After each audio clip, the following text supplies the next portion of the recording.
Development Economy, Faculty of Economic and Business, Universitas 11 Maret, Surakarta, Indonesia, and Research Group of Democratic Economy, Institutional Evolution and Development Dynamic Study, Faculty of Economic and Business, Universitas 11 Maret, and Progress Institute. And also thank you for the Nalar TV,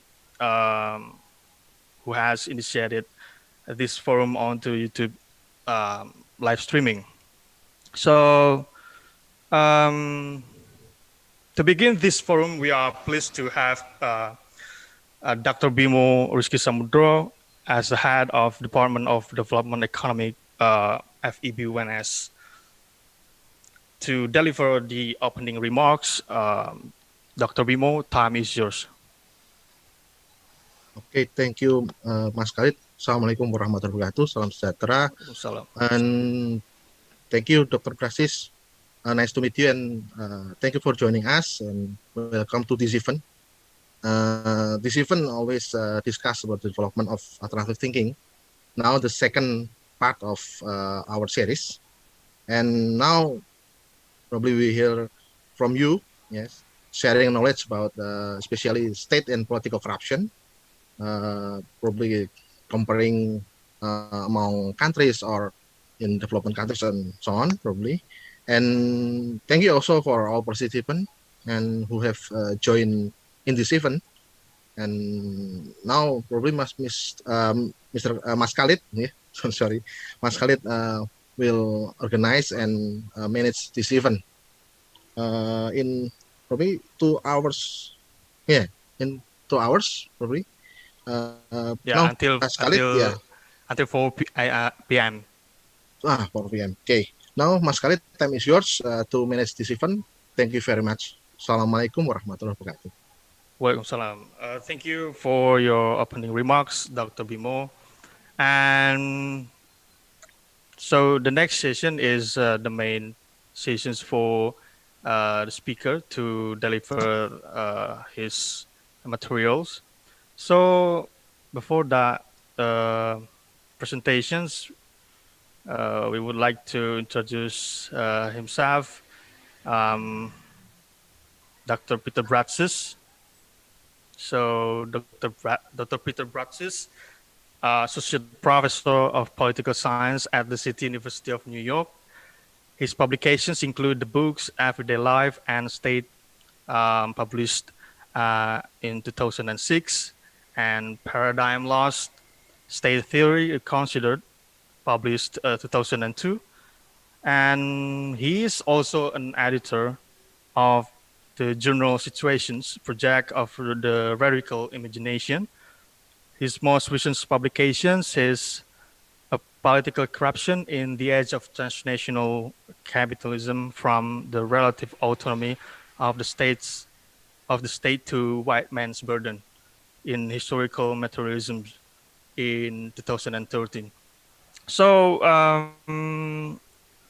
Dr. Bratsis, this is yours. This is your time to deliver your materials. Time is yours, sir. Thank you very much. I want to thank you for the invitation to speak to your department, and also to Dr. Bimo for inviting me to speak.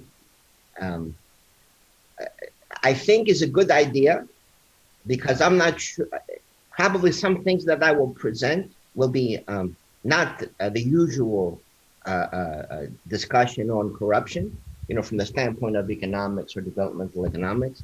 I think it's a good idea if you stop me, as I present some arguments.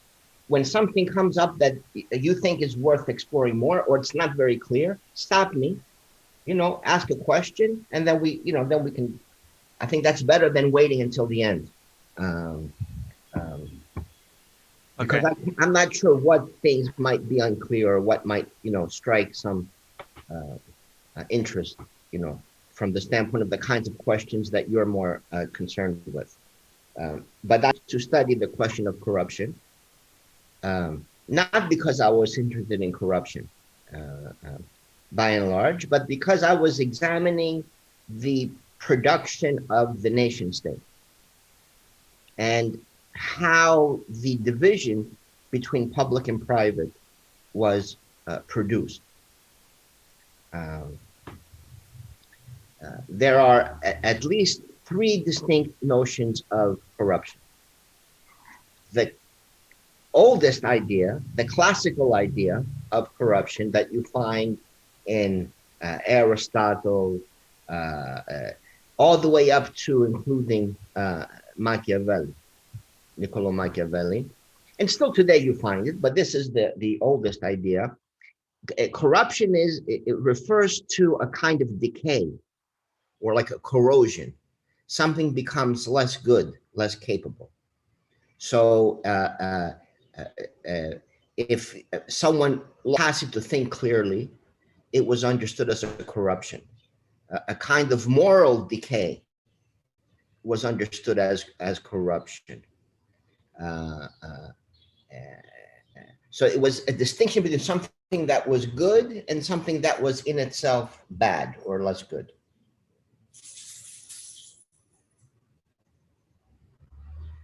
That idea, beginning in the modern period, as you have the rise of the nation state, you then have the idea of corruption, of political corruption, that goes back to also is not recent, but in using in politics, it's more recent. The idea of something is corrupt when something is out of place. As you know, in modern politics, private interests are not understood as something that's bad or negative. You know, if you go back to the ancient Athenians, for example, if you had a private interest in something, if there was a discussion of some new idea, some new proposal, let's say a war with a neighboring city, and you owned land on the borders with that city, for example, you were excluded from the discussion because you had a self-interest that would pervert your judgment on that question. You wouldn't think about the question in terms of what is good for achieving, you know, or further achieving the principles of the city. You would be overwhelmed by the question of what is in your best interest. Today, of course, it doesn't work like that. Under liberal capitalism, the idea is that in politics, you should pursue self-interests. You should vote for the party you believe will benefit you the best, you know, lower your taxes or pass regulations that are in your best interest. So what then, how then do we distinguish between a corrupt or uncorrupt presence in politics? Well, the idea is when something is out of place. We have things that are out of place. If you go to, for example, the examples in Leviticus, you know, in the Old Testament, what is the idea of the clean and the dirty? So you go from politics as being something that decay and corrosion to clean and dirty. And clean and dirty has to do with things that are out of place. Why, for example, in Leviticus, is it, do they ban to eat things from the ocean that are not fish? Or to eat things that fly that are not birds? Because the idea is then that they're out of place. They are dirty. So things in the ocean that live in the ocean but do not have scales and fins are considered out of place. A crab, for example, is something that moves like it should be living on the land, not in the sea. So it's out of that. That's what makes it dirty. It is a mistake, for example, to think that these rules and these religious, for example, taboos have to do with health. You know, oh, to eat a pig is banned because it's not healthy. It has nothing to do with that. It has to do with maintaining the purity of certain categories of how you imagine the world. So how the mode of life that is proper to the skies or the earth, or the ban, for example, in Leviticus, on mixing more than one kind of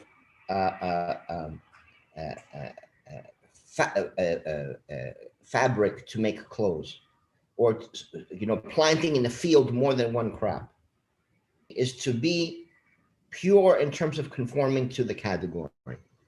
When the shoes are on your feet, it's clean. If you put them on the table, it's dirty. Why? Out of place.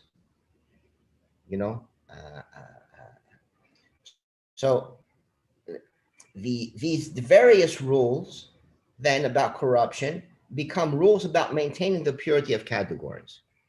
And once we see the rise of that use of the word corruption, which goes back till about the 16th and 17th centuries in England and some other places, it's used in that way. When it is okay and when it is not okay to have to pursue self-interests in the so-called public sphere, not allowed.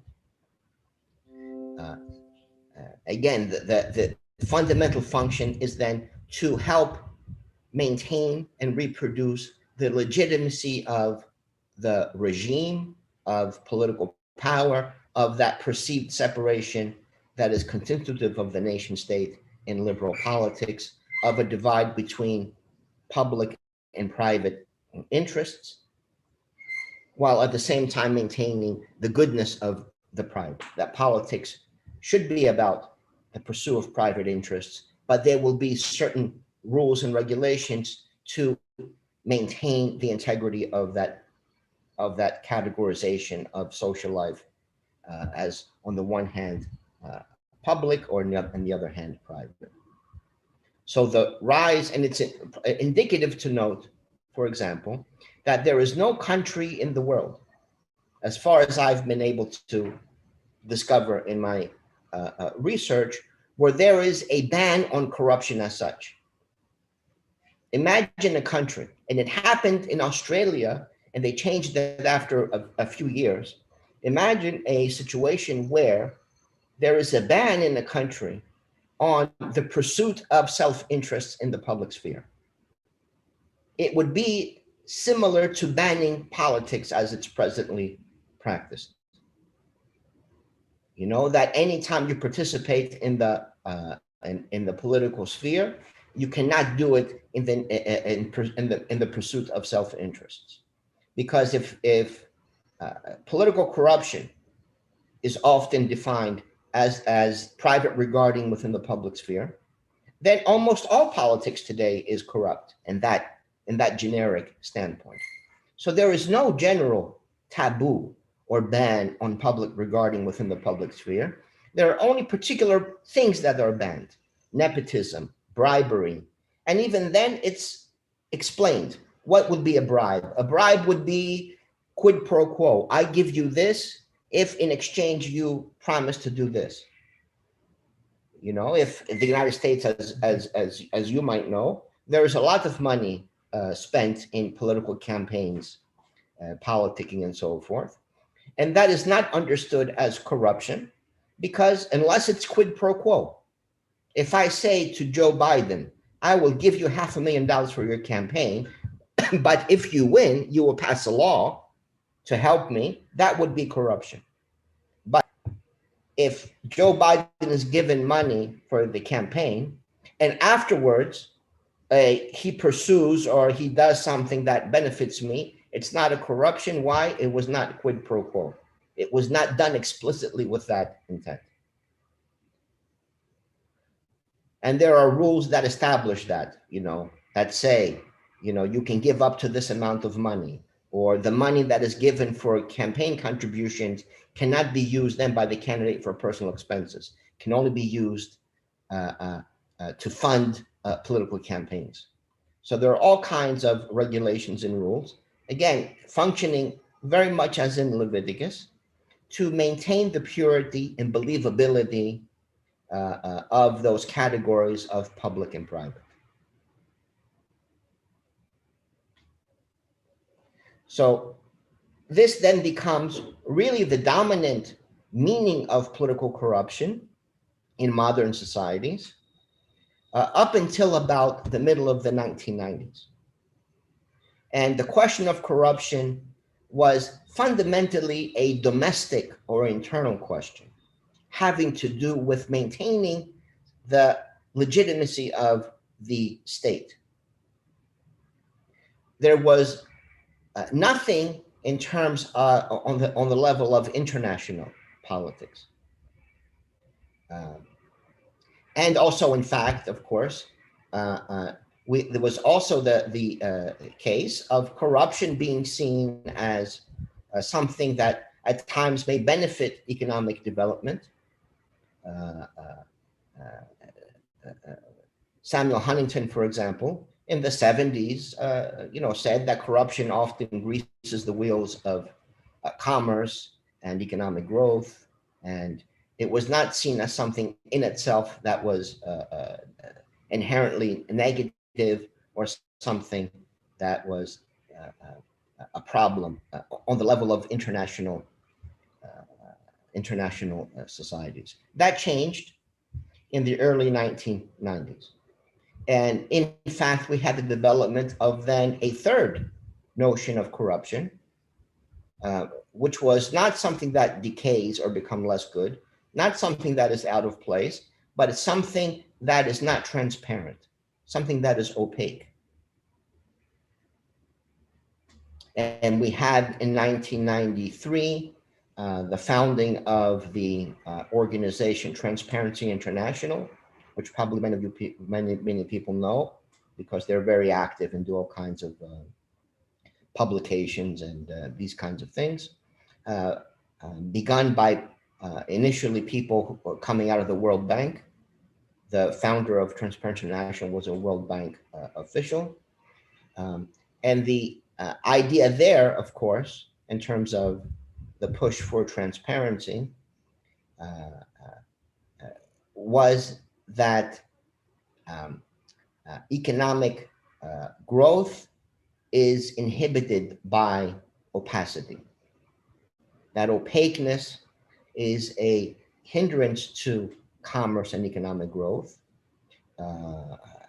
Peter Egan, who founded Transparency International and others, often made the argument that poverty around the world can best be explained as a product of corruption.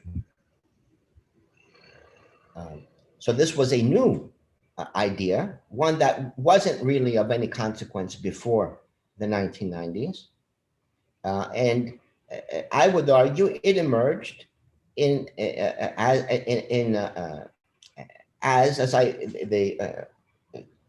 2013 isn't the most recent thing I've published, but as I argued in that paper that you cited on the new white man's burden, it was a repetition of the standard colonial argument that economic lack of growth is best explained by some defect of those peoples. You know, it used to be, of course, with the original version, the British version of the white man's burden, because those peoples were not civilized. And the British thought, well, we have the obligation to go and civilize, you know, all these peoples around the world in India and, you know, and so forth, to teach them how to be more responsible and hardworking and, you know, these kinds of things.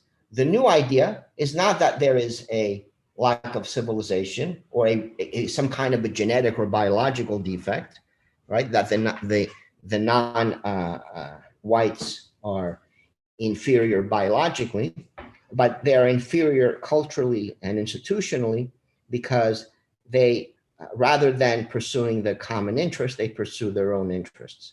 In politics, there are opaque rules and practices, and this limits economic growth. So it's a repetition of the old colonial argument that if there is poverty in Africa or Asia or South America, it is their own fault because they are corrupted.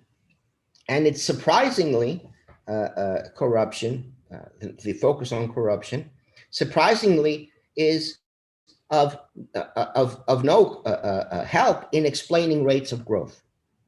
So, for example, as you know, the two highest rates of economic growth in this century, the 21st century, are China and India. And China and India, both by the measures of organizations like Transparency International, are understood to be among the most corrupt countries of the world. So you have the most corrupt with the highest rates of economic growth. And then you have countries that are seen as being very uncorrupt, Norway, Germany, these kinds of countries with very low levels of economic growth. So it is not really analytically of any great utility as an explanation of varying rates of growth, let's say, but it does fit very well with the ideological, on the one hand, the ideological task of explaining inequalities as not systemic, as not endemic to the modern world system, but as a unfortunate consequence of the backwardness of these peoples who happen to find themselves in poverty. Secondly, of course, it corresponds in the movement of capital. In the from the late 1970s onwards, there is a rapid growth of transnational movements of capital, and it goes ever faster and at ever higher rates of movement. If you look to cross-border transactions in securities by most economies, it far exceeds annual GDP. It is in the multiples over annual GDP. Cross-border exchanges of securities, let's say, so you have a very, very intense growth of the movement of capital, the rate at which capital enters and exits various countries. And you have a desire to decrease the transaction costs of that movement. So a lot of the work that, of course, various organizations do in the context of corruption is in terms of assessing risk. It is making, putting a number on risks and costs that might not be transparent, as it were, may not be obvious. So if you, the PricewaterhouseCoopers, for example, developed what they call the opacity index, which is to present to give a number that corresponds to the possible costs to investors by investing in places where some things are not transparent. And what does that mean? Well, it means the likelihood of laws being changed unexpectedly. Of course, it can mean that you will have to pay some bribes, to facilitate your investments, perhaps, or these kinds of things. So it is fundamentally about being able to better estimate costs and benefits, to make decisions about where the money should go. It is also, of course, about eroding the power of local fractions of capital. By number one, making the rules transparent to the external, to transnational capital, and leveling the playing field there, but also more often than not, by pushing a certain kind of homogenization of political forms and of rules that quite often favor large transnational corporations, because only they have the amount of resources, let's say, capable of taking advantage of those regulations and rules. think to something like, for example, in the European Union, the banning of subsidies to local airlines, for example, right? The end of national airlines, that it became unfair or a corrupt practice to subsidize an airline, as a matter of national policies, and everything has to be private. Well, that greatly benefited the very large corporations that have the resources to buy and sell these smaller airlines. It's the big corporations that can buy the smaller ones, and the local capital becomes less and less capable of competing, or they become less capable of controlling the political decisions made at the top, because all kinds of rules against clientelism, against these kinds of arrangements become pushed through organizations like Transparency International, to make things more formal, more transparent, obviously, and that often pushes local capital into a ever more inferior position.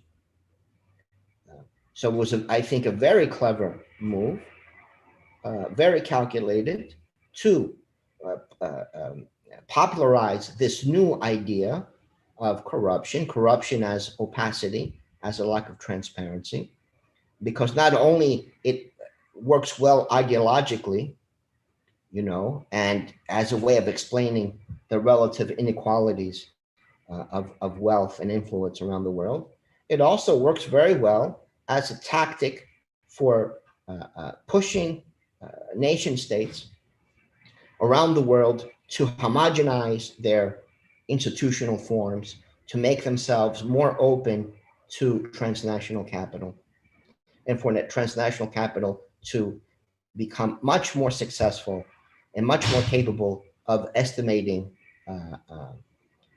costs and benefits.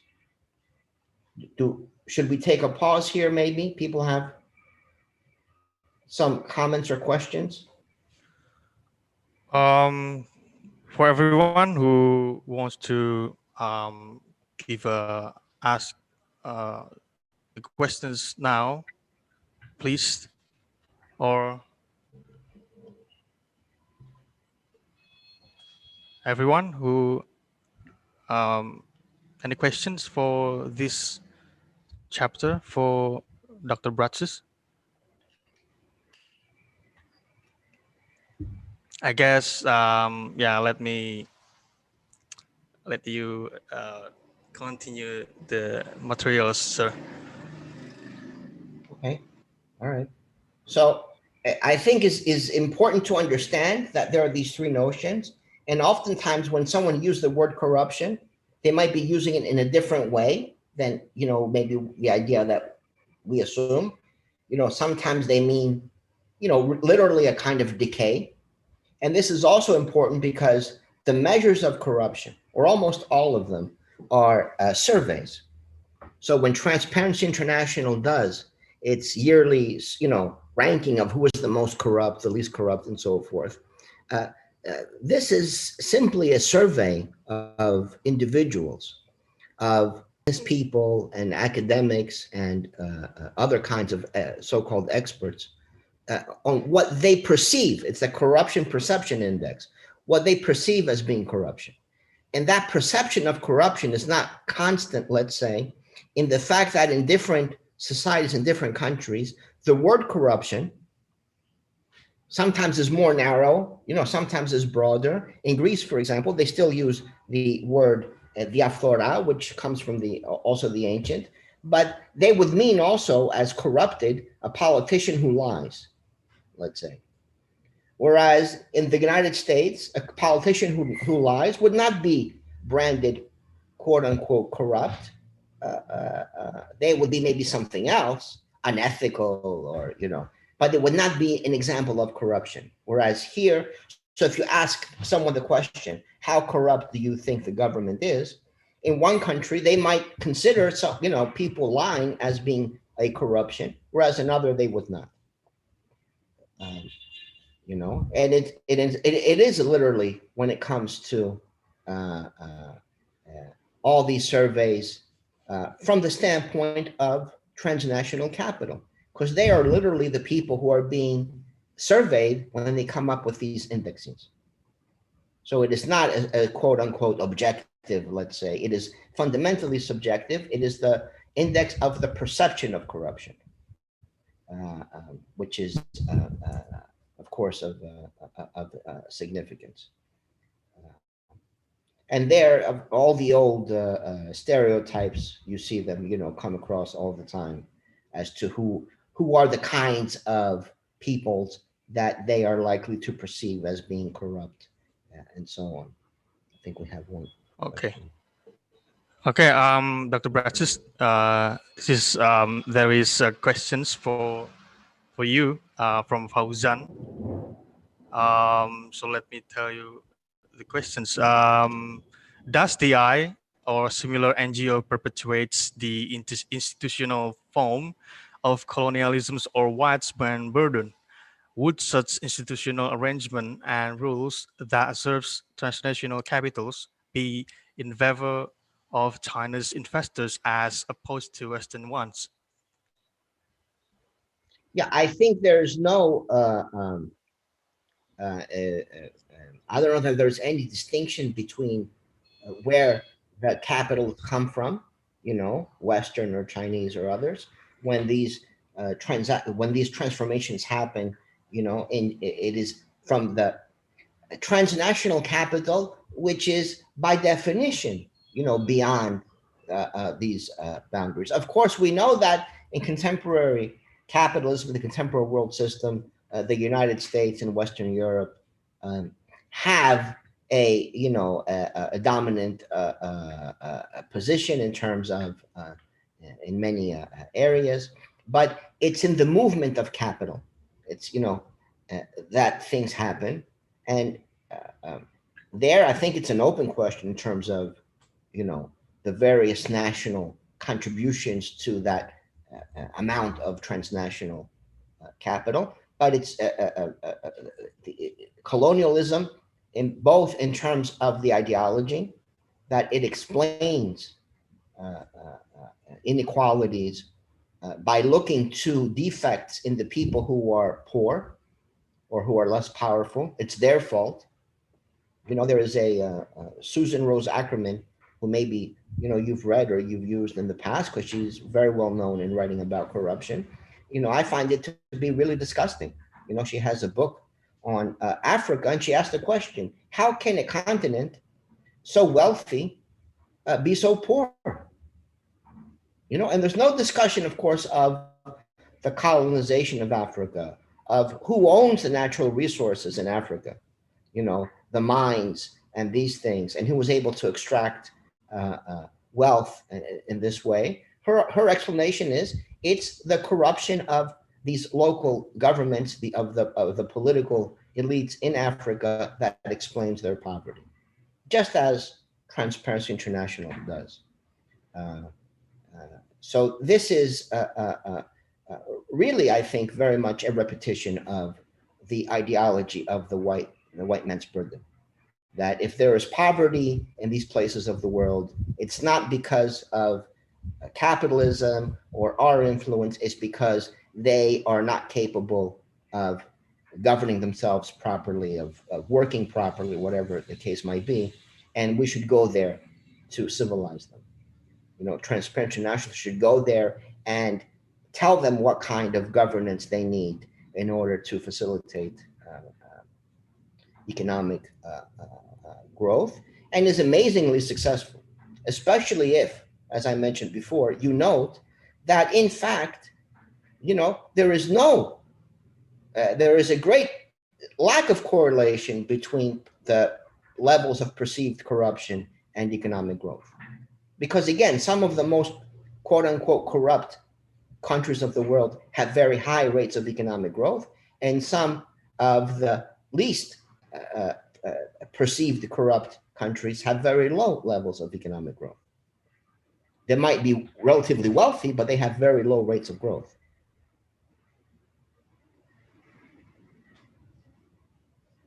Well, Dr. Bratsis, and this is there is also from Lalola Easter. This is like yeah, again questions. And let me tell you the questions, sir. Okay. I hope I don't misunderstood your presentations, but I'm intrigued. Sorry. Uh, I hope I don't misunderstood your presentations, but I am intrigued about the fact of the colonialization and where it affects to some extent the backwardness of the colonized countries. Does this now transcend into the current liberal capitalist nation state where the corrupt values were already embedded into the nation state with such form where it actually broadened the social economical gap between the haves and have-nots, where it then prolonged the backwardness which also flourished corrupt practices. So that's the question, sir. There is when it comes, there is an embeddedness in a sense to the corruption, or one thing maybe you could call it corruption, fundamentally, and this is true again universally among all modern states, and that's the following: when we talk about transparency, when we talk about rules and procedures and so forth, there cannot be transparency when it comes to the making of the laws. So when you are in the parliament, when you're in the legislature, and you are making the laws, you cannot go inside the head of the people making those decisions and say they made those decisions thinking about their interests or the interests of their friends or the interests of the people who gave them money. I mean, but when it comes to the execution or the implementation of rules and laws, you can say this rule was applied in a consistent manner or it was not. So more often than not, when you see with all the focus on perceived corruption is of what we could call bureaucratic rather than political corruption, has to do with the execution of the rule rather than the creation of the rule. So this has a very, and I think maybe this also addresses a little bit the next question, which we'll get to. But when you have that focus on bureaucratic predictability, of transparency when it comes to that, you further cloak the reality of how the actual laws themselves, is impossible to have transparency when it comes to the making. You can only have transparency when it comes to execution. So it's the local bureaucrat, the police person, the person who collects the taxes, the person at the customs office. They are the ones who can be corrupt. But the legislatures are never corrupt unless you show a direct quid pro quo relationship, that giving money in order to vote this way or to make this action. So it's almost, it's impossible to have transparency when it comes to the political process. You only have it in relationship to bureaucracy. So the perception of the clean and the dirty, or the corrupt or the uncorrupt, or the transparent and the not transparent, falls fundamentally on the shoulders of civil servants, people who execute, and this washes, in a sense, the other side.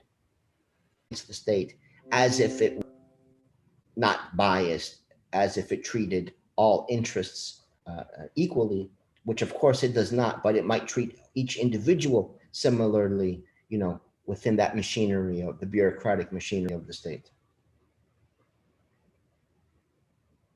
Well, again, sir, for the questions.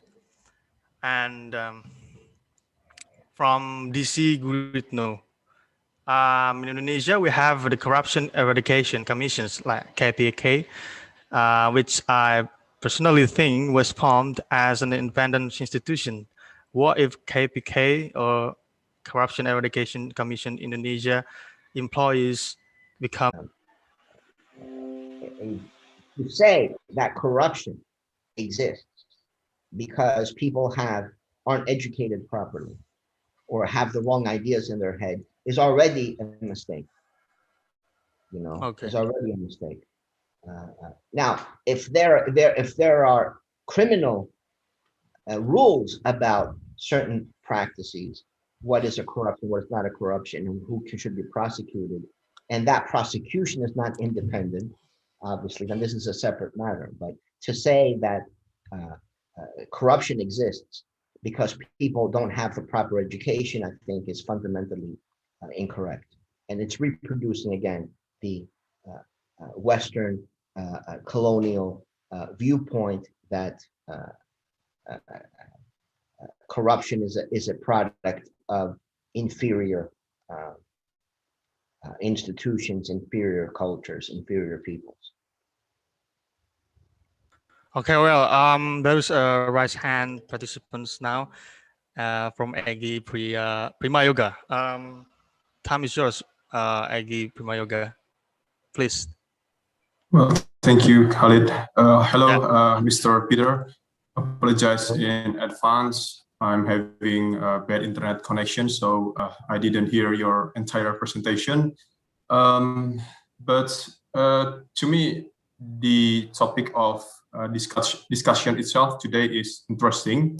The problem of corruption in the midst of pandemic became more dangerous than before. I always remember Naomi Klein when she explained about disaster capitalism. She said that situation of crisis will be used by the politician or public official to benefit themselves.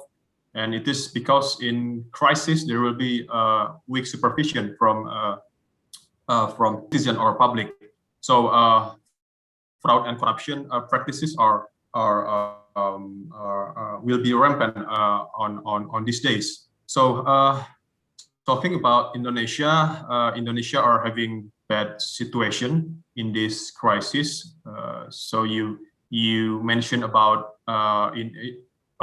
inequality before, and I can tell you that the Gini index, despite the critics to its index and its methods, is worsened in the middle of the pandemic. So it means that the gap in inequality is widening in Indonesia today.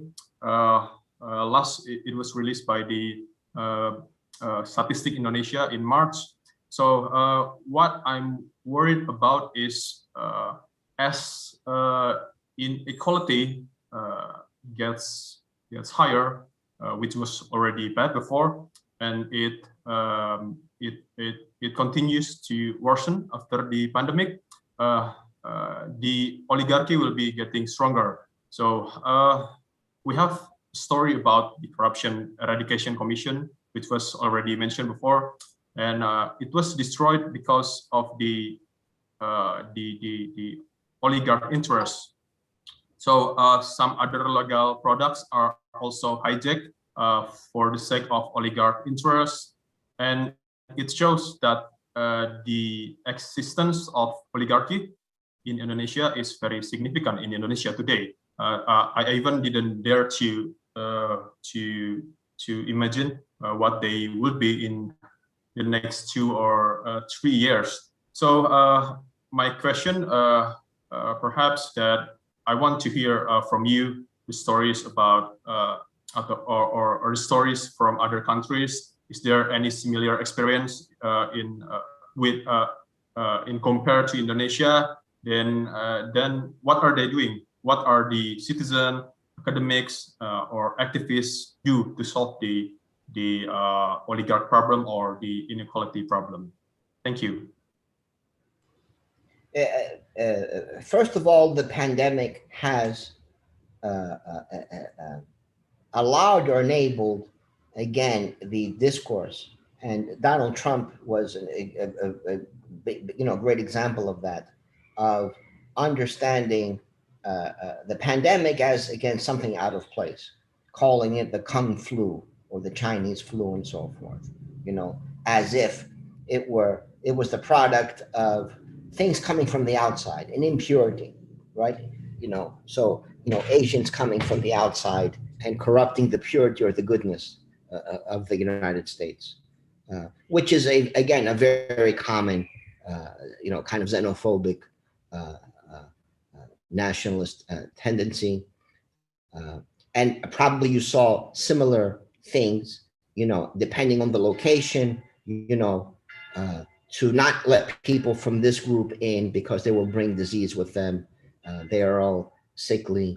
It's often a argument about not letting refugees in because they might bring in some diseases. They're not clean. They're dirty. They're out of place. They're outside of their own, as it were, homelands and so forth. So, it allows for resurgence of that kind of nationalism, the politics of purity, of maintaining the presumed homogeneity of the national community and so forth. But it also allows, but I think here we have a problem, because to say that the local elites, right, the oligarchs, are the fundamental problem, and if you got rid of corruption the way Transparent International imagines it, it would somehow better the outcome. The inequality would be better and so forth, I think is completely incorrect, because it can be the local oligarchs, or it can be transnational capital. Doesn't mean that, number one, the working classes have a better institutional terrain which with to fight back with when it's transnational capital that's dominant, as opposed to some of the local oligarchs. And secondly, of course, as we know, if you go to places like India and so forth, where transnational capital is very welcome and very facilitated, and comes in relatively easy and is able to enter various sectors of the economy and so forth, it does not mean that inequality goes down, of course. So I think these are, there's no, it's understandable, obviously, why the local elites want to maintain their privileges and maintain their control over the regimes, in these various places. Some are more successful, some are less successful, but the defeat of, or the erosion of their power does not equate the victory of the working classes. It probably is the victory of the transnational capital over the local elites. So of course, the pandemic does allow for some what Naomi Klein calls, the shock doctrine. That you have this emergency, this disaster, and this allows then for certain political developments that would not have been as possible in the absence of that. Of course, this is the case, and this is the case globally at this point, certainly.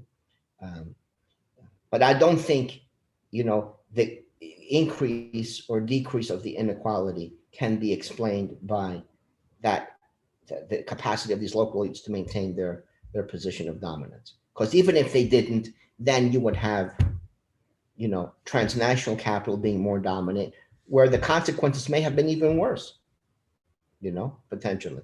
There's no guarantee. Well, do you have any feedback, Egi Prima Yoga? Yeah, I'm good. Just still curious whether you have stories about other inequality in other countries or about oligarchs.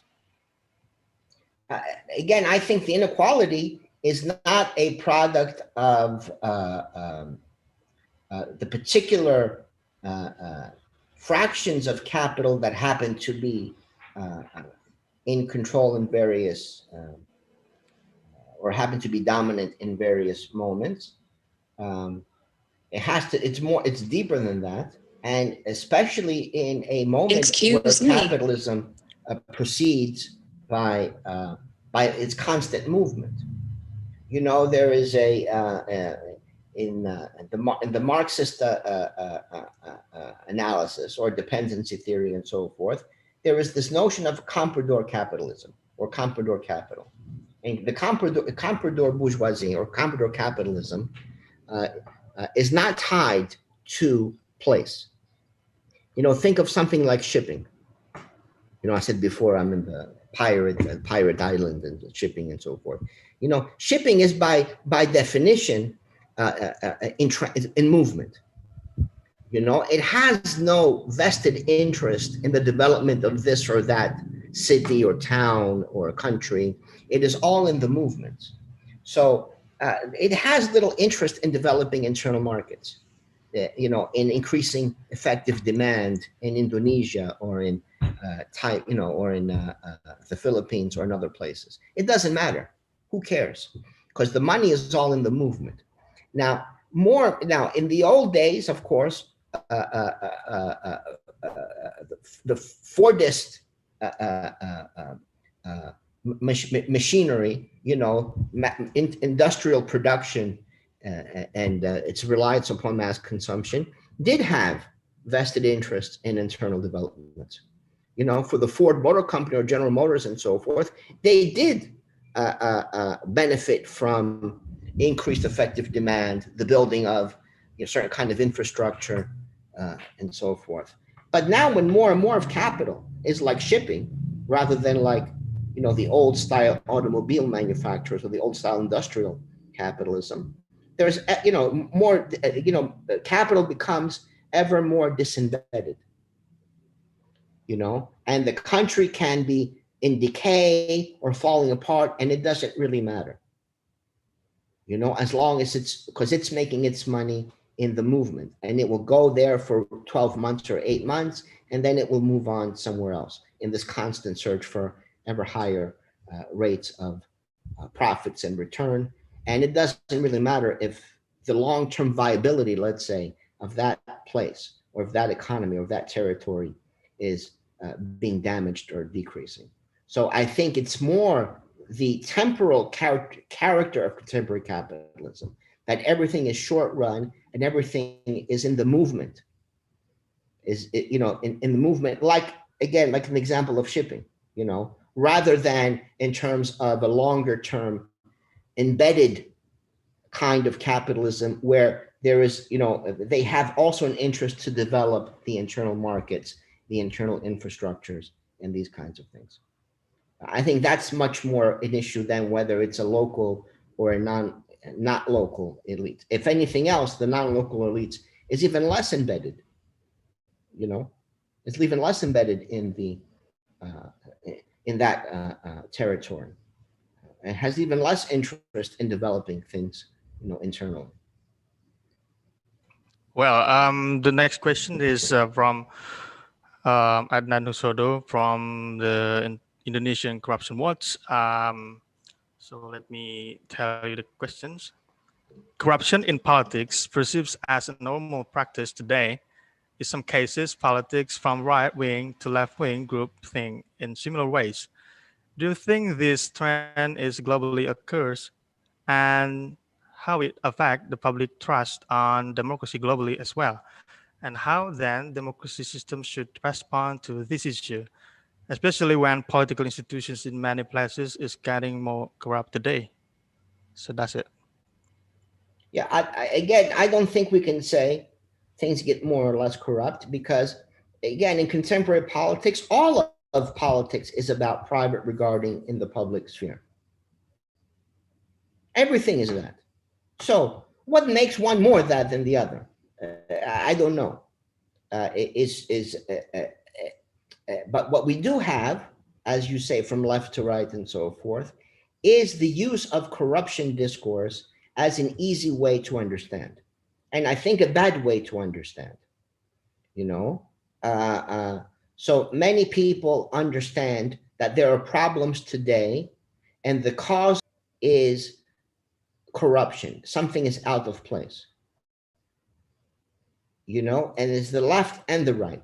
So even the so-called left in the United States, someone like Bernie Sanders or Michael Moore, who's a filmmaker who makes documentaries about American society and so forth, that America used to be great. It was a great country. The economy worked well. Everyone had good jobs, good pensions, good benefits, and so forth. And then things went wrong because capitalists became too greedy. They got too much power, became too greedy, and they destroyed things, you know, Wall Street and finance and so forth. And you find the same argument more or less on the right. America used to be a great country, Donald Trump could say, right? In the 50s was a paradise, and then too many immigrants or too much secularization, you know, not teaching the kids to be fearful of gods and so forth. And now they are lazy and don't work hard and so forth. And that's why things have been corrupted. So is a bad way of understanding things, certainly. And it's a very, fundamentally, even those on the so-called left are practicing a very reactionary and conservative way of thinking about things, because it's saying things should not change, keep things as they are. And if anything is wrong, it's not, again, because of a systemic problem, it's because the system was corrupted. There's nothing wrong with American society or American culture or American politics, but something came and, you know, corrupted it, and that's the problem. So all we have to do is purify, you know, it's the politics of purity. All we have to do is purify that, and then things will be great again, which of course is not true. It not only is not true, but is a very dangerous way of understanding or framing the problems. I mean, think to the craziness, for example. I mean, think to the craziness in Germany in the 1930s to say the problem of the economic problems is because of greed, and it's the Jewish people who are the greedy ones. As if capitalism, you know, in itself does not push that so-called greediness, if it's not something endemic to the system.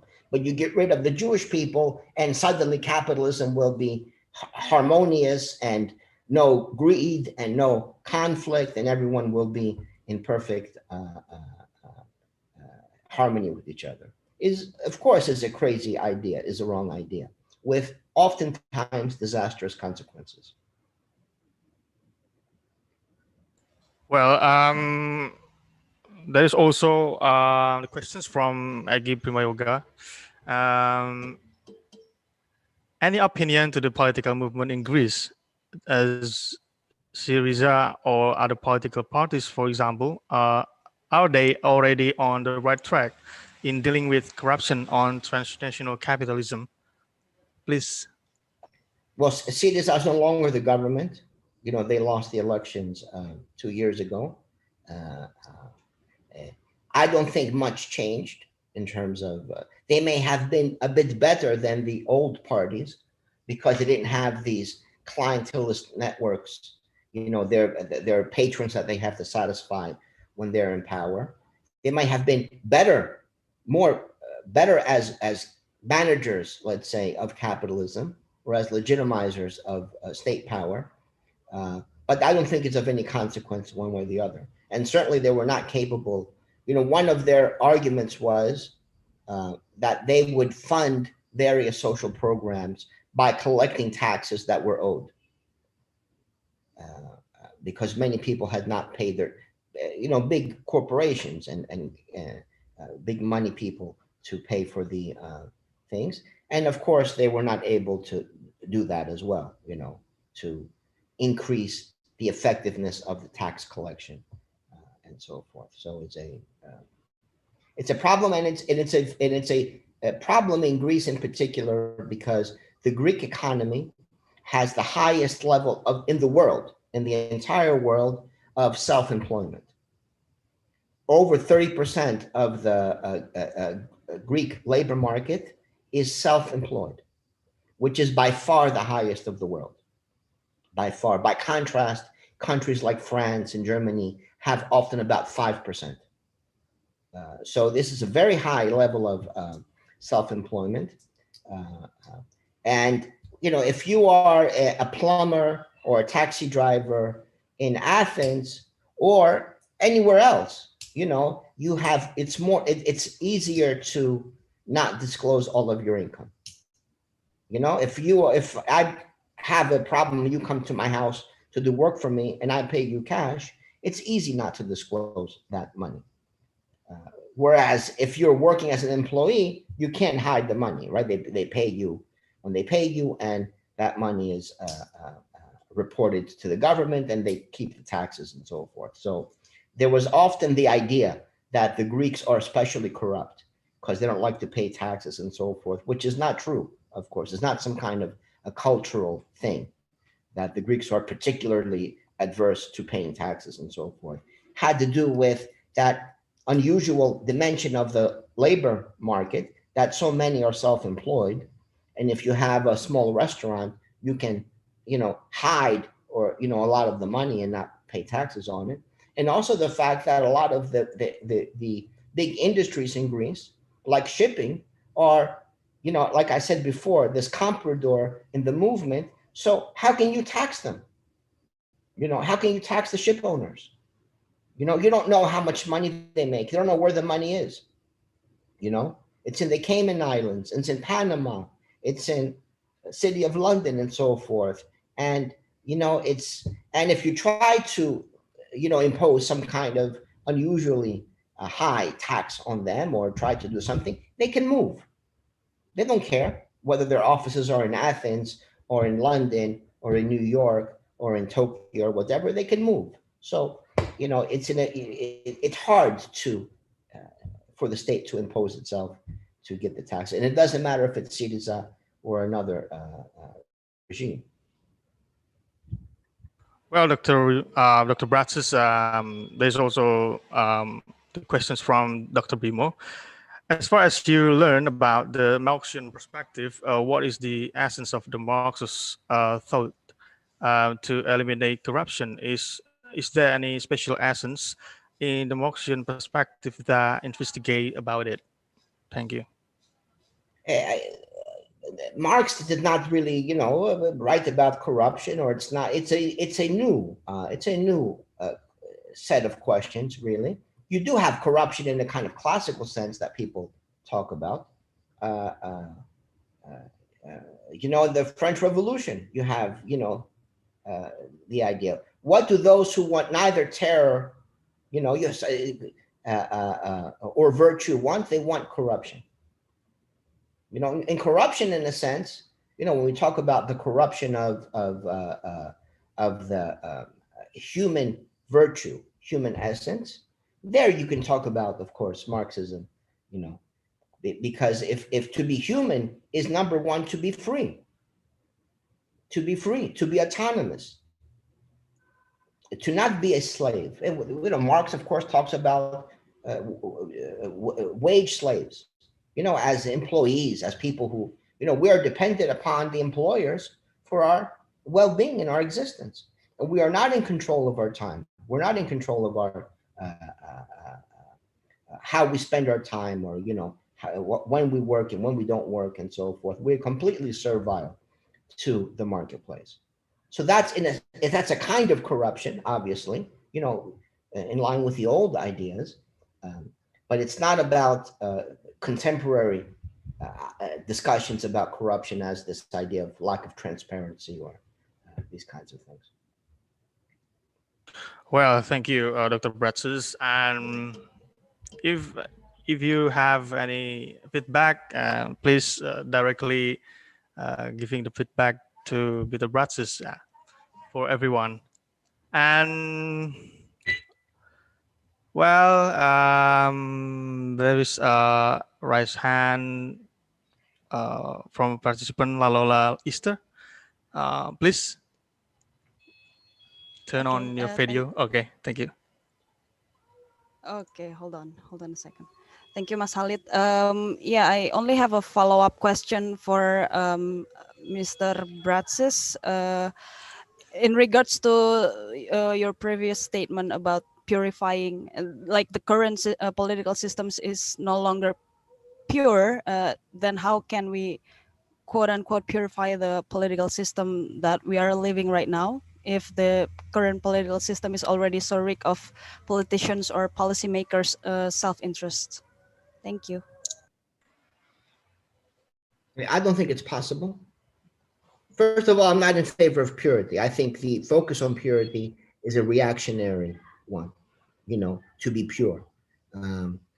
Because to be pure means that you don't encourage change, and politics is about the new, the possibility of the new.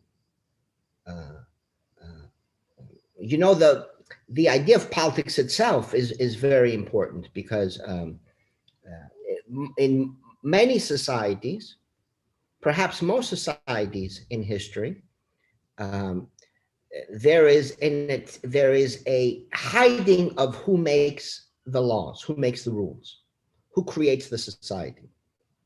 In many societies, you have the notion that it's some kind of a god or some kind of a deity or nature or something that has created us, and we have some kind of obligation to be faithful, and to obey, like the myth of Moses with the commandments and so forth, right? That the laws come from somewhere high up. Of course, this is not true. Of course, it's always true that it's the humans who create their societies, that human beings and human societies are self-created. But now all societies recognize or understand that they are the creators of themselves. You see, when you don't have that, think to something like the Middle Ages, when you have the what we would call in philosophy heteronomy, ruled by the other. The notion that it's some deity or some divine spirit that does things. You see that nothing changes. You simply have people reproducing, recreating the society in which they happen to be born, dressing the same, eating the same, organizing themselves the same, not realizing that they could do otherwise, that they are the creators. So the politics of purity, I think, very much is in line with that anti-politics of keeping things the same, keeping things pure and unchanged. But real politics is about change, is about us figuring out how we want to live together as a community and changing things to make things better according to our judgments better. And I don't think in that sense the system can be reformed, because the current political liberal electoral politics or bureaucratic politics is fundamentally about the dominance of economic calculation and interests above all else. There is no ethic beyond self-interest that can guide politics today. If I do my job well, I should do it out of self-interest. Because if I don't do it well, maybe I'll get fired, maybe I'll lose my pension, and so forth. There is no higher ethic to guide, I think, our political judgment, because we're taught that the only thing worth sacrificing your self-interest for is self-interest, is the highest of all political norms, the pursuit of self-interests. So I think there can be no politics in that kind of a context. Have to have, you have to begin from the beginning. The great Roman historian Livy, in talking about the corruption of Rome, where he does, where you go from the Roman Republic to the Roman Empire, and how things went wrong. He's a great analyst of that process. He says, well, what can you do when things go so, become so corrupted in that sense? So the only thing you can do is start from the beginning again. Destroy what's there to begin from the beginning. So I think this is the only possibility. There has to be, a beginning from the start, a new beginning, rather than reform. Because number one, reform is less and less, people are less and less capable of reforms, the state machinery, all these things. I mean, imagine you say, in the context of either the United States, which certainly is the most powerful, not only militarily, but also still economically, nation state in the world, that we should increase taxes on capital gains or on transnational transactions. They will say it's impossible, cannot be done. You cannot do it. Even the most powerful country of the world cannot unilaterally impose a significant limitation on the movement of capital, because it will destroy productivity, it will destroy competitiveness, it will mean capital flight or a pool of investments, and it will shrink the economy and so forth. So how can you have reforms under that context? Only, by destroying the system and beginning from the start is it possible to imagine something substantively new. Well, if there is a feedback, Lalola, please give a feedback. Or No, I think that's enough for now. Oh. Thank you, Dr. Bratsis and Mas Halid. Thank you. okay, you're welcome. So for everyone who others, there is questions, please raise hand or put and write down your questions on the chat box, please.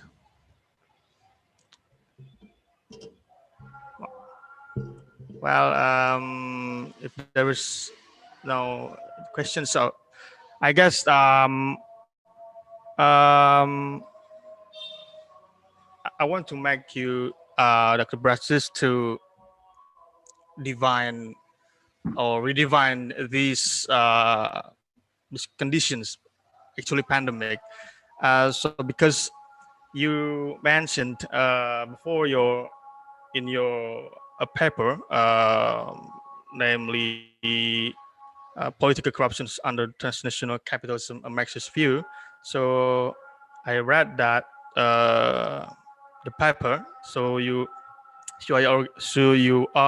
argued that the rise of capitalism had engendered a new understanding of political corruption. So how far the rise of capitalism, especially in addition, there is a new pandemic.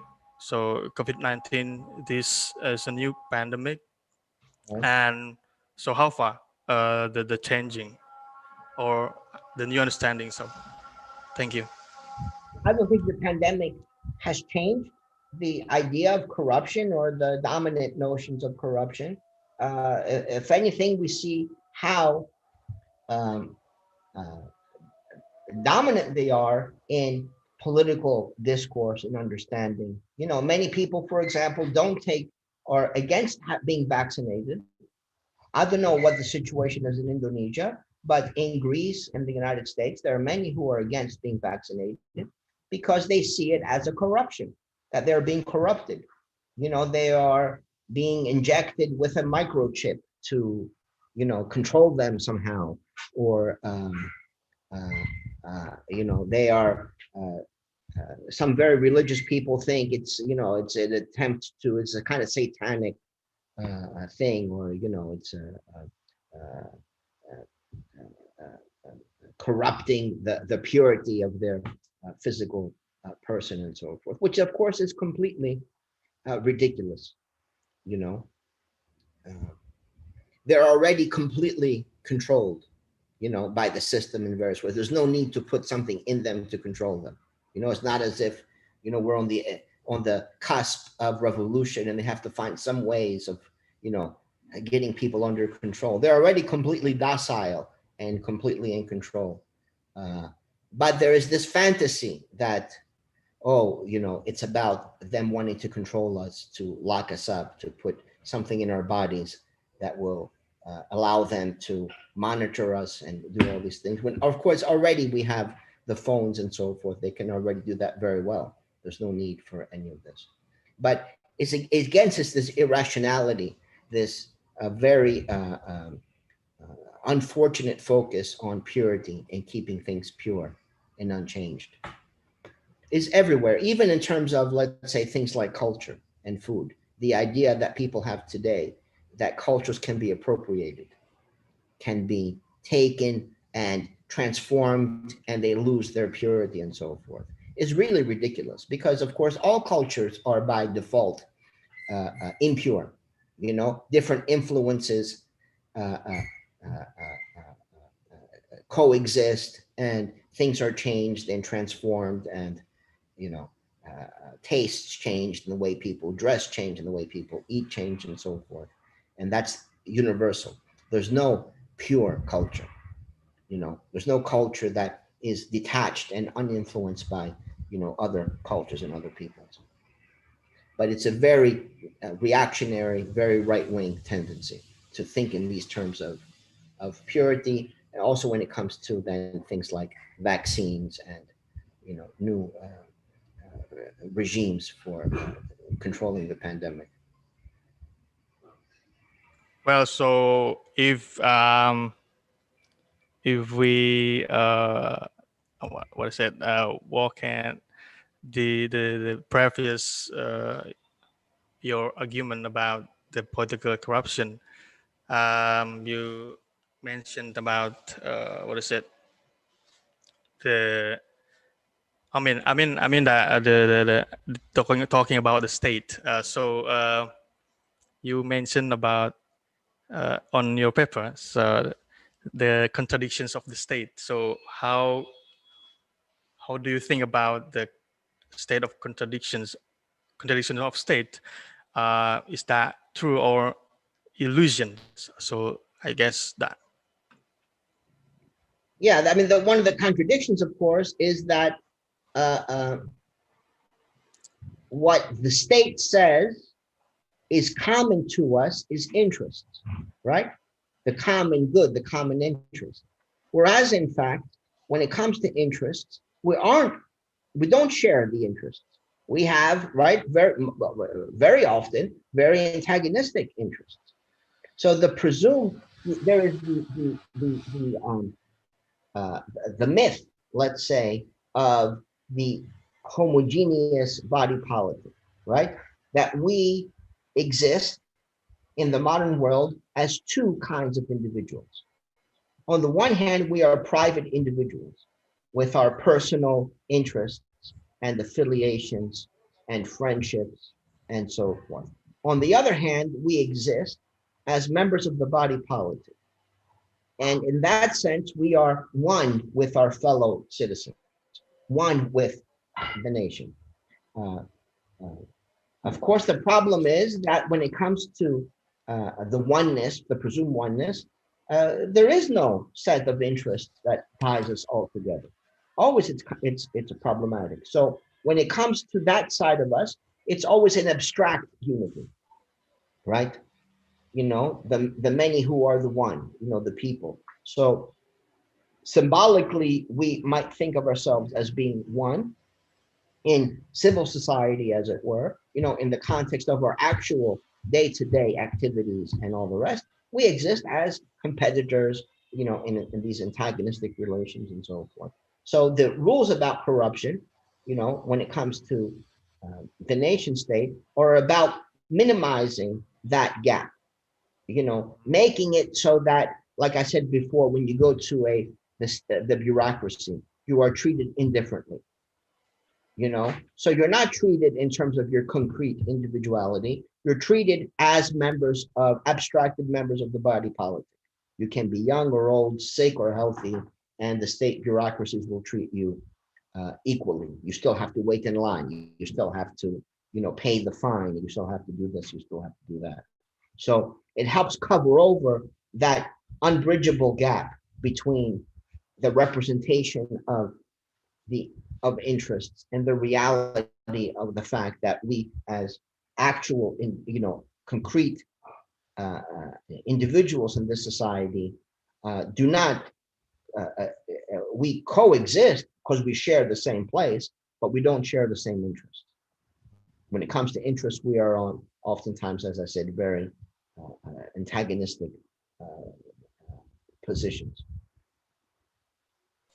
And it's a great, like I say, change, because in the classical world, what ties us together as not as a people, but as a community is that we share the same place.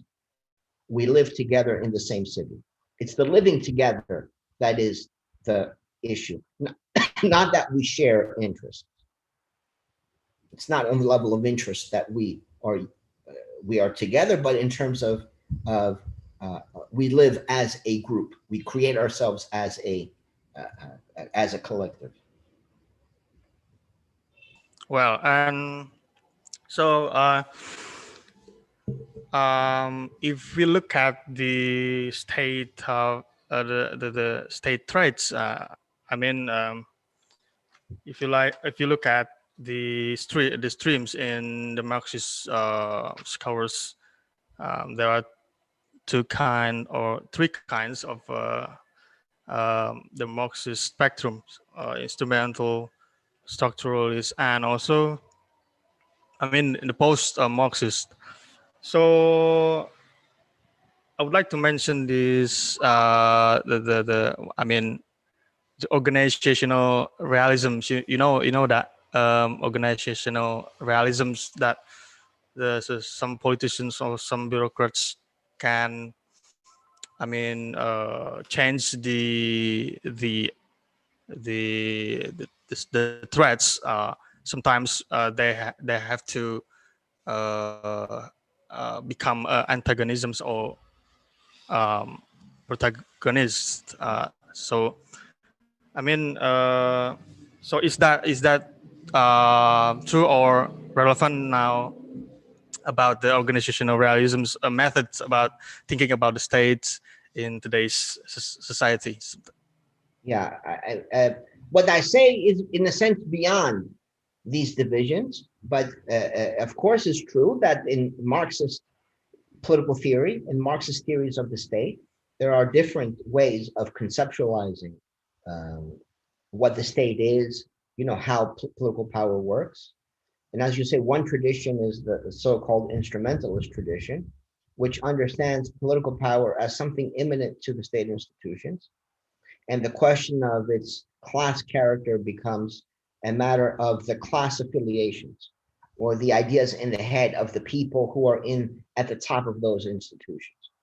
So if you read something like Ralph Miliband's The State and Capitalist Society, he makes the argument that the state in Britain, the United States, is biased in favor of the capitalist class because the people who are in control of those institutions come out of the capitalist class, right? When he did his study, it was about 1/3 of the people at the top of those institutions came directly out of the capitalist class. One day they are on the board of directors or CEO of Corporation X. One day you're the vice president of Goldman Sachs, and the next day you're a secretary of the Treasury, let's say, right? Or a minister of finance or what have you. Another third came from the top of the professional strata, lawyers, doctors, professors, and so forth. So he saw that as the source, let's say, of the class bias of the state.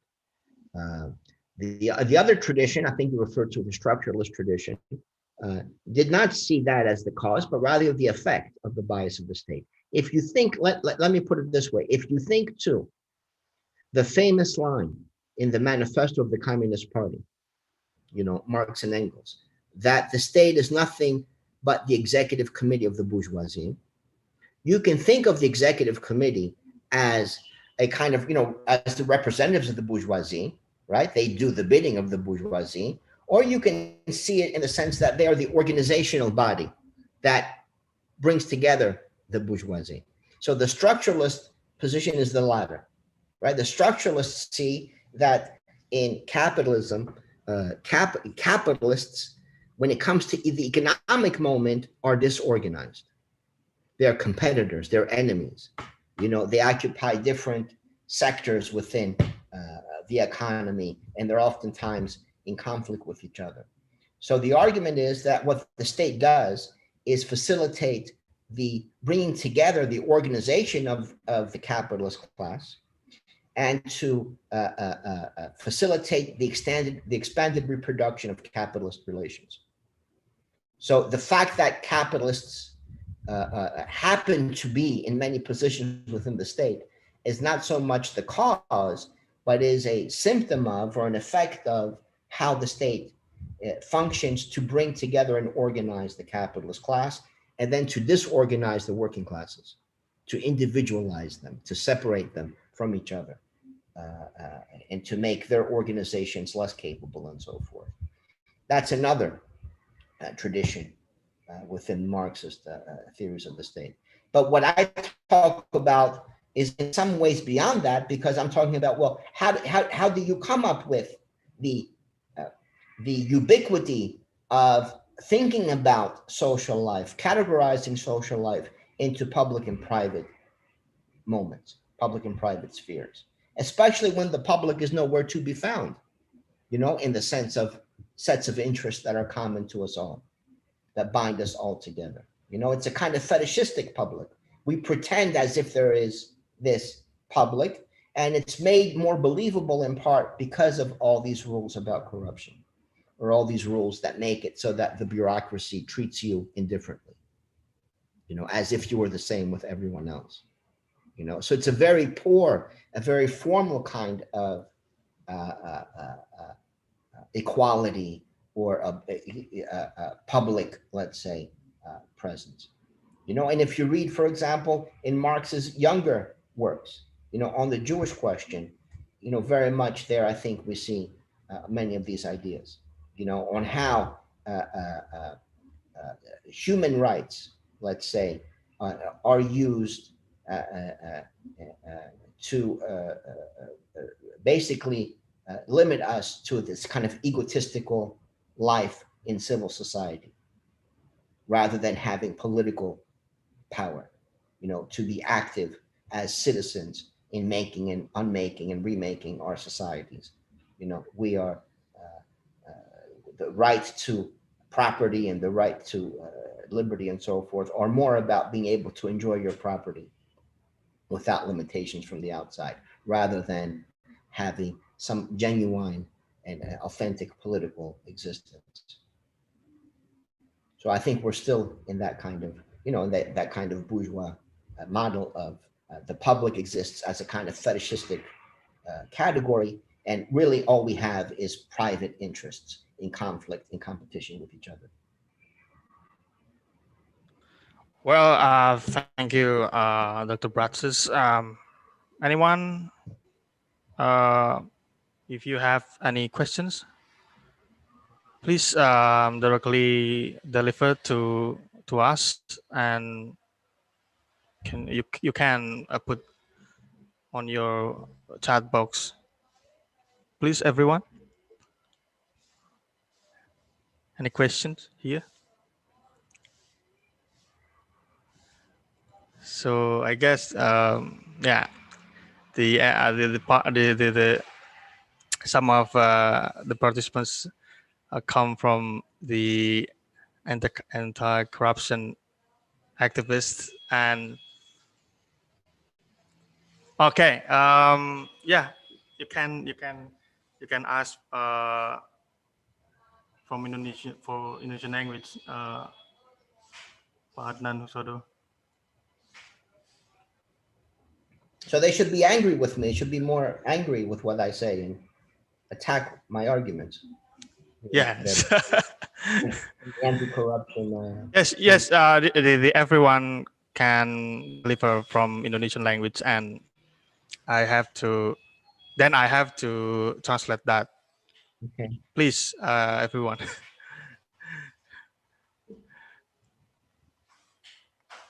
Don't be shy. And you can put your questions on your chat box, everyone.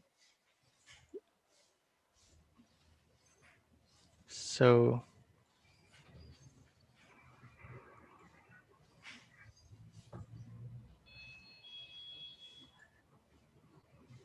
Is there anyone who has the questions? Okay. If there is no question, so we continue a little bit. What is it? Close to the notion of state. So you know that the branches now in today's society there is a notions of state capitalism. So the rise of China, the economic of China, and the rise of I mean this is the new empire of the capitalisms now. Uh, so how about that? How do you think about that, Dr. Bratsis? Well, the idea of state capitalism is an old one. You know, when it was a Trotskyist, you know, when the anti-Stalinist left, developed it as a critique of the Soviet Union and other Stalinist regimes. That what existed there was not a workers' state, but a state capitalism. So I think this is an old category that but it's different now, because when talking about the Soviet Union and so forth, had to do with the internal dynamics, that still workers were not in control of their lives. They were still, you know, obligated to work in a very alienated way. You know, whether you have an assembly line in Detroit or you have an assembly line, you know, in Moscow, and people are working, you know, on the assembly line. I mean, maybe it's better in Moscow. You know, maybe it's better in Detroit, but you know, you're still in the same set of social relations. You know, it's still, they argue, the kind of is a capitalism, but a state capitalism, because you still have that division of labor. You still have the working class being exploited, and so forth.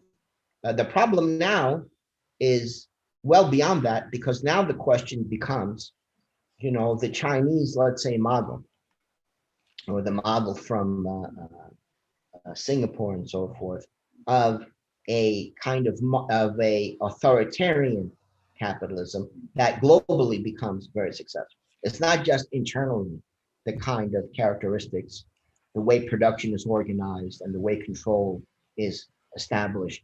It mimics the capitalism or the control of the bourgeoisie, but this becomes a much more capable and competitive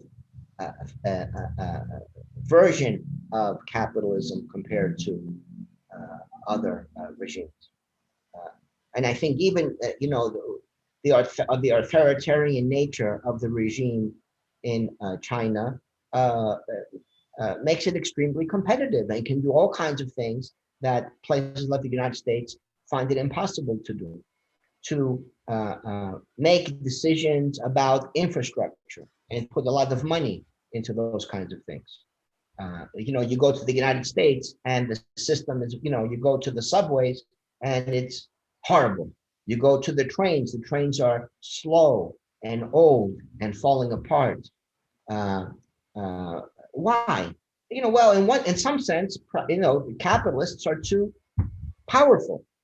They don't want to pay taxes. They don't want to subsidize these things. Where in China, it's a different matter.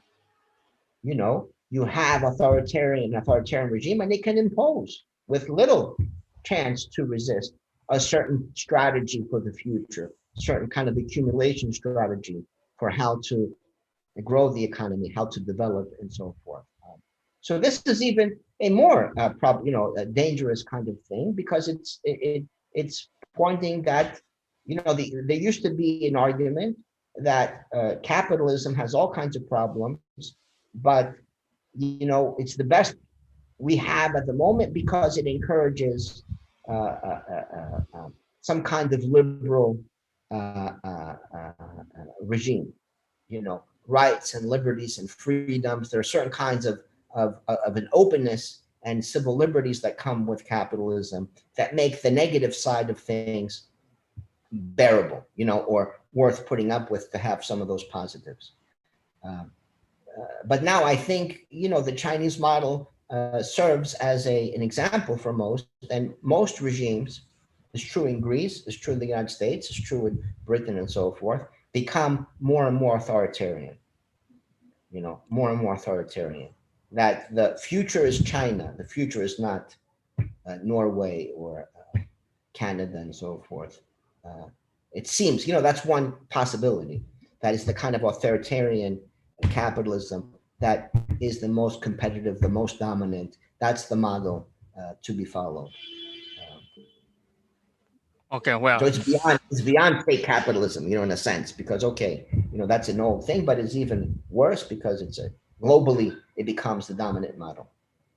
so that's the nature of the new empire of capitalism now. Is that true? Or Well, that's one tendency, certainly. That regimes become more and more and more authoritarian. more dominating? They can impose now all kind. Now, in the West, it's more and more authoritarian vis-a-vis the working classes. In China, you can be the head of Alibaba and they can disappear you or they can get rid of you, no problem. But so it's even more authoritarian in a sense. There's even more capable in terms of imposing some kind of strategies for the future development and controlling monopolies and so forth.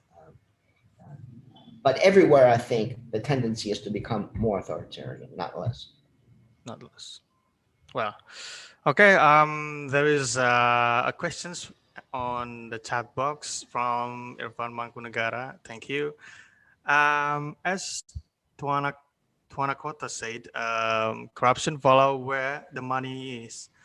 In the US, where corporation is the main wheel on the nation's economy, then the corruption will happen in those corporations. The state mostly just facilitate it.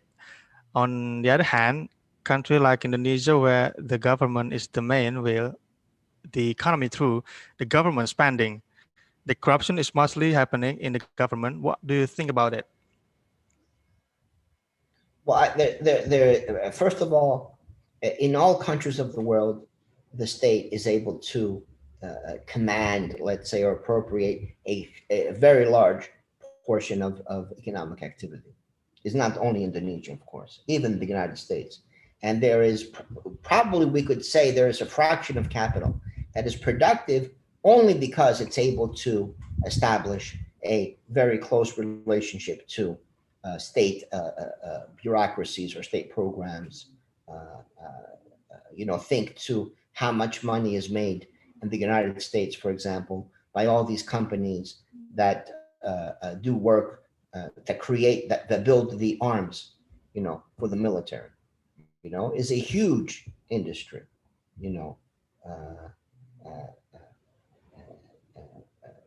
something in the neighborhood, of course, of $1 trillion almost a year, is spent on these kinds of things.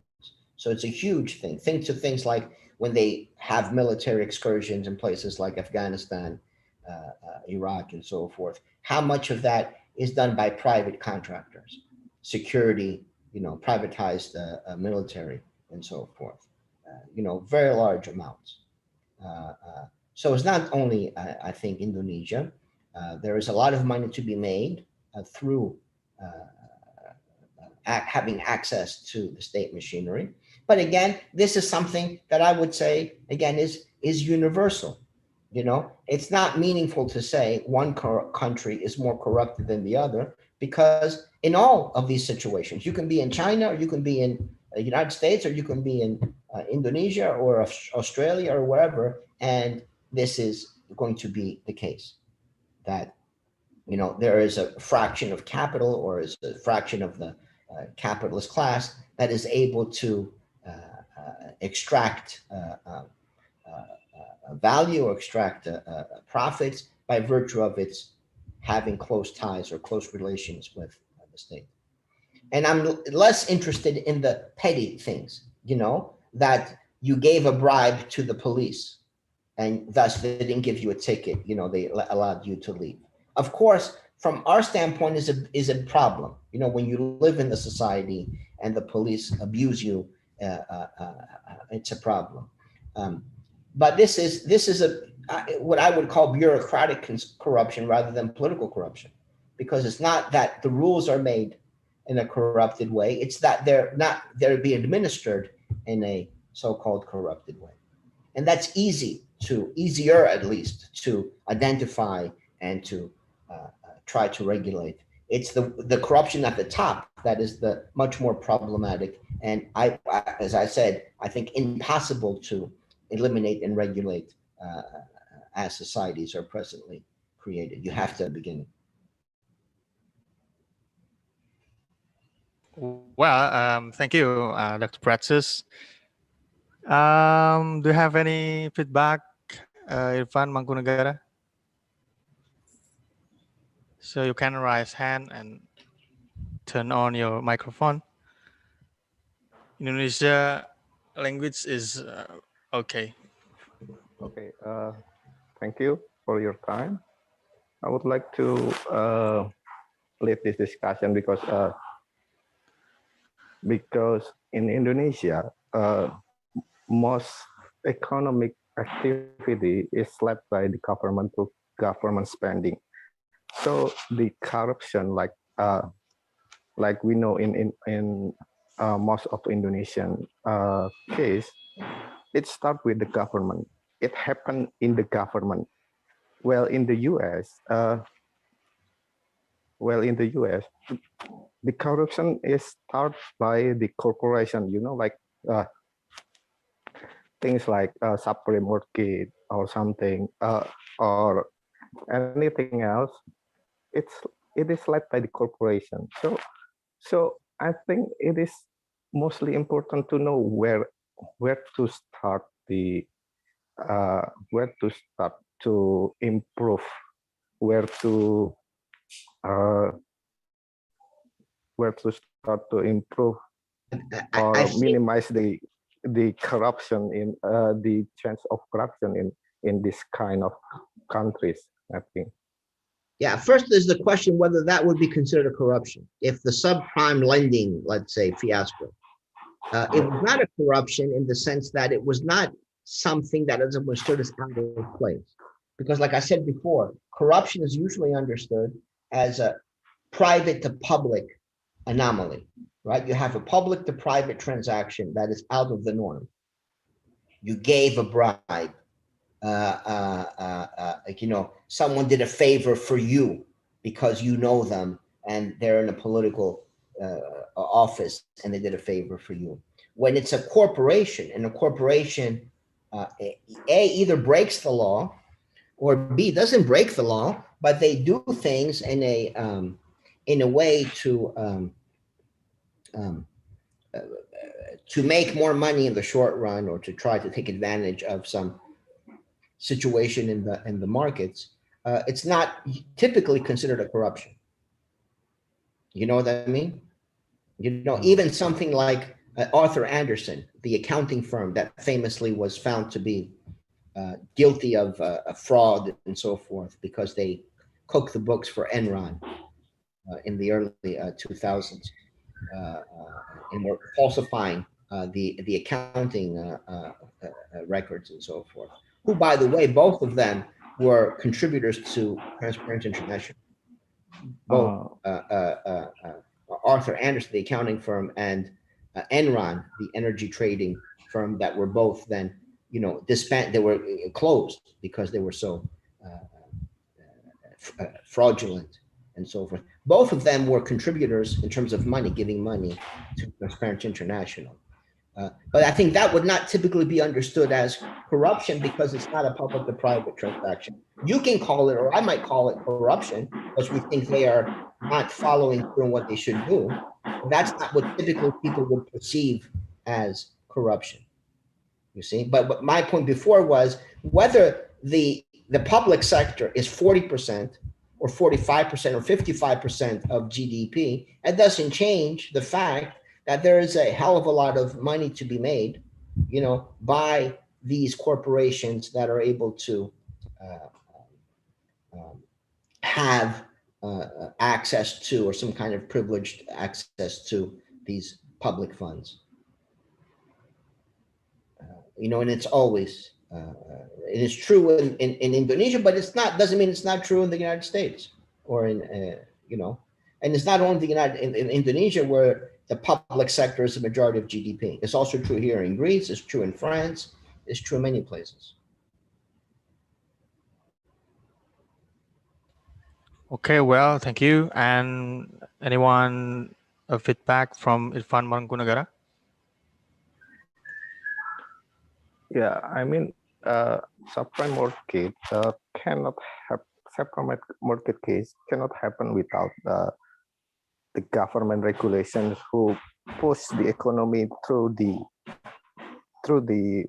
house market and mortgage. You have corruption that occurs inside the government, and there it's outside. It's always in a sense the outside that is benefited.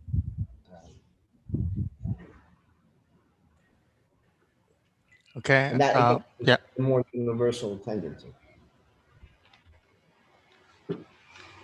Please, Irfan Mangkunagara, if you have any feedback again. Yeah, I think that's enough. It's quite a new perspective for me, and thank you for the answer, Dr. Presi. Thank you. Thank you very much. I don't think it helps us to say that the economy or the economic structure in Indonesia is such that it facilitates more corruption or less corruption, or that the corruption is fundamentally of a different type.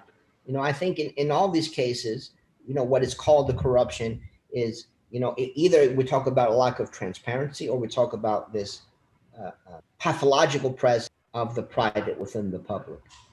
And that's that's more or less a universal. And then how it's mediated, the form it takes in these different societies may be different because the traditions are different and the rules may be somewhat different, but the nature of that process is quite similar. So that's been the TI Transparency International is like consultant, economic consultant, and to give economy advices. That's all about the economic efficiency. Yeah. And they're bad consultants, and they should be avoided at all costs. Yeah. It's a self-serving narrative, and again, it's is an attempt to homogenize political forms, so transnational capital always has privileged access. So how big the impact on the Corruption Eradication Commission in around the world, like in Indonesia also and Malaysia also, MACC. So how big the implications of the transnational capitalism movement or the TI and World Bank and the IMF movements? How far? It's very, very powerful, very successful. Even if it's not always successful in terms of that laws were changed, let's say, right, or new procedures were put into place. It's also successful there in many cases. It's completely successful ideologically, because number one, there's no one who comes out in favor of corruption. Obviously, no one says no, we are against being against corruption. But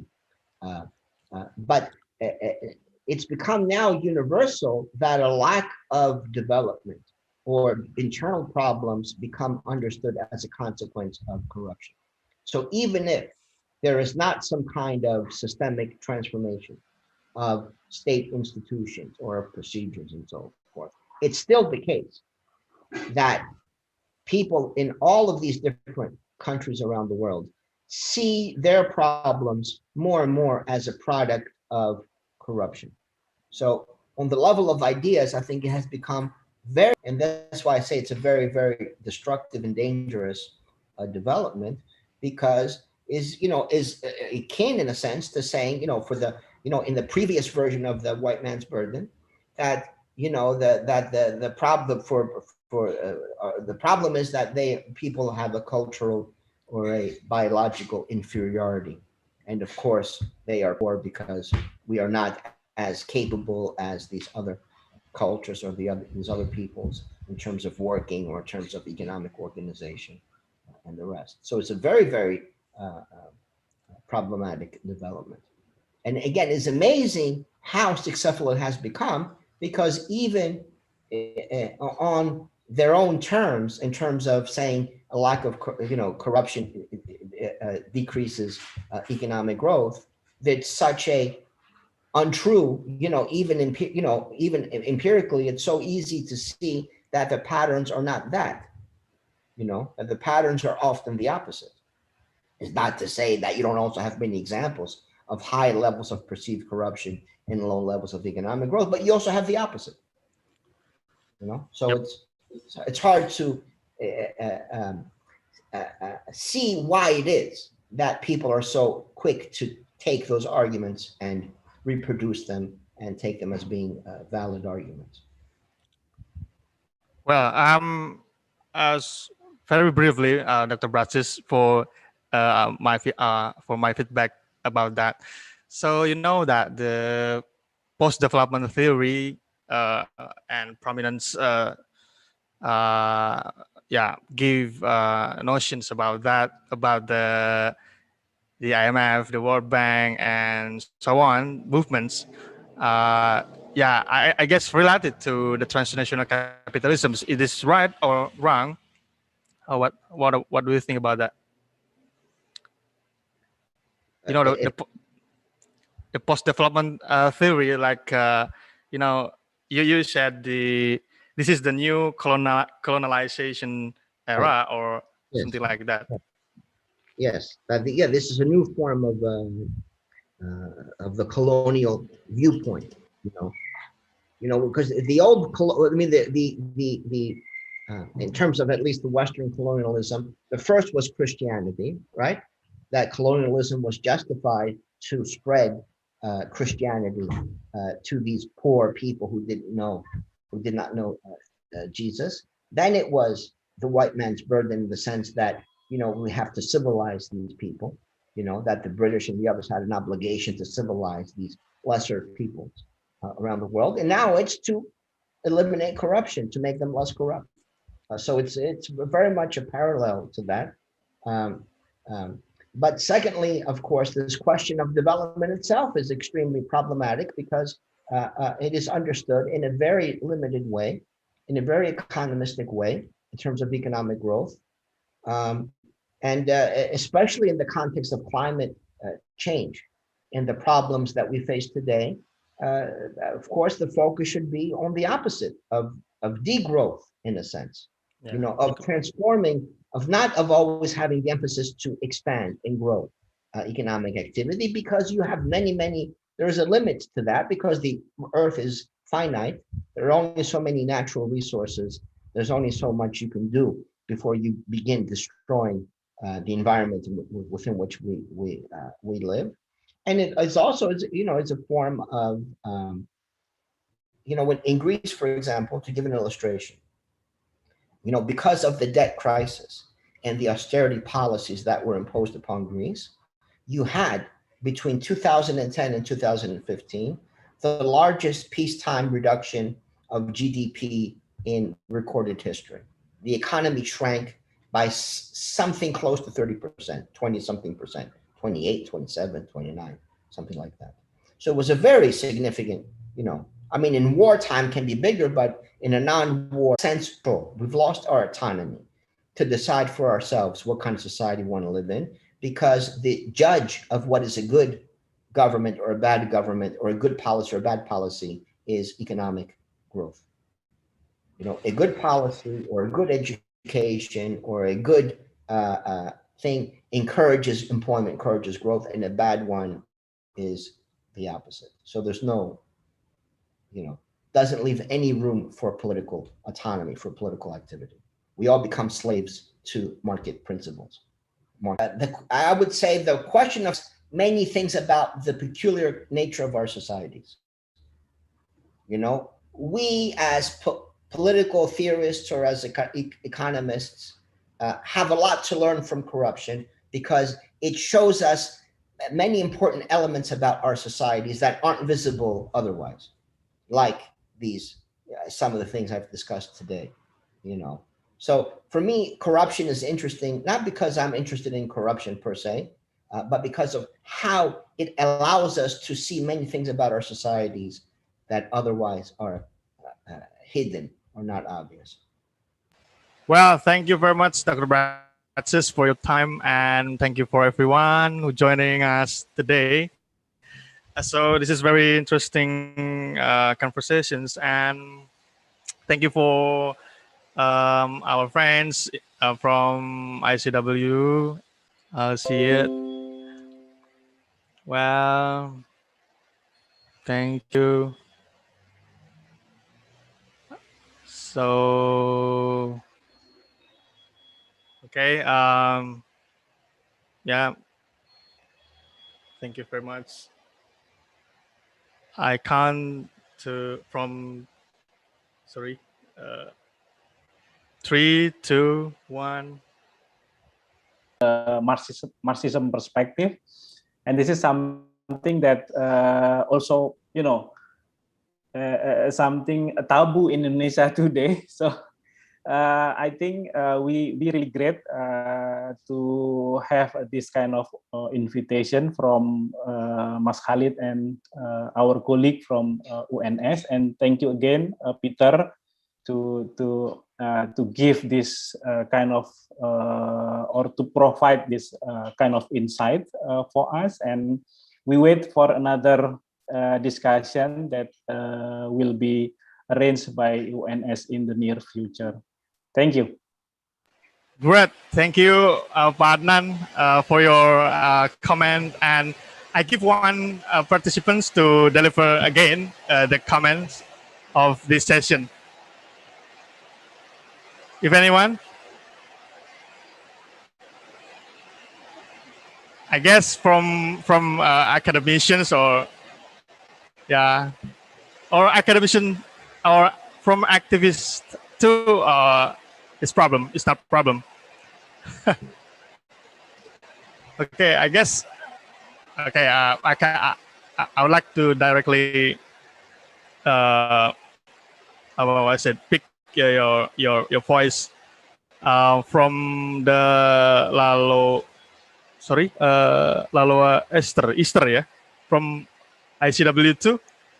Yes, Lalola Easter, sorry, sorry. Yeah, please tell me about the comment of the session.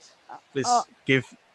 Well, I think what Mas Adnan, I think what Mas Adnan has mentioned earlier is quite the same. I mean, for us, it is very intriguing and interesting to learn more about the Marxist approach towards this issue, because most of the times, as I think Peter has mentioned so many times during the discussion about the, say,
On the next alternative discourse forum. Thank you. Assalamualaikum warahmatullahi wabarakatuh. Bye. Thank you, Dr. Bratsis. Thank you, everyone. thank you, Thank you, Dr. Bratsis. Peter. Thank you. Thank you, Thank you. Dr. Bratsis.